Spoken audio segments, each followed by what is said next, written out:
முதல் வாசகம் முன்னுரை. திருத்தூதர் பவுல் எபேசிய நகர மக்களுக்கு தனது அன்பையும் கிறிஸ்து நம்மீது பொழியும் அருளையும் அமைதியையும் எடுத்துக் கூறும் இன்றைய முதல் வாசகத்திற்கு செவிமடுப்போம். சைலண்டா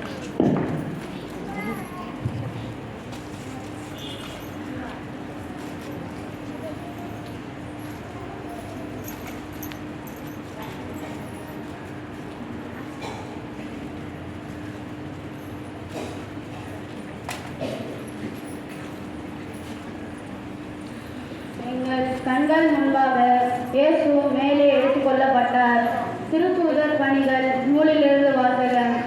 தெயோப்பில் அவர்களே, இயேசு தாம் தெரிந்து கொண்ட திருத்தூதர்களுக்கு அவர்கள் தூய ஆவியின் துணையோடு செய்ய வேண்டியவற்றை குறித்து அறிவுறுத்திய பின் முன்னேற்றமடைந்த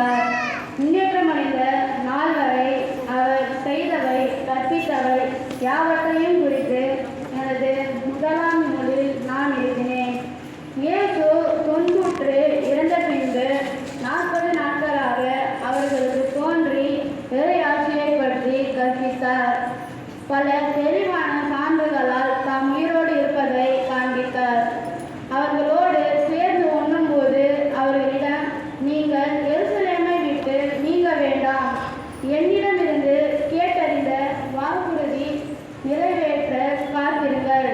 யோவான் தண்ணீரால் திருமுழுக்கு கொடுத்தார், நீங்களோ இன்னும் சில நாட்களில் தூய ஆவியால் திருமுழுக்கு பெறுவீர்கள் என்று கூறினார். பின்பு அங்கே கூடியிருந்தவர்கள் அவர்களிடம், ஆண்டவரே,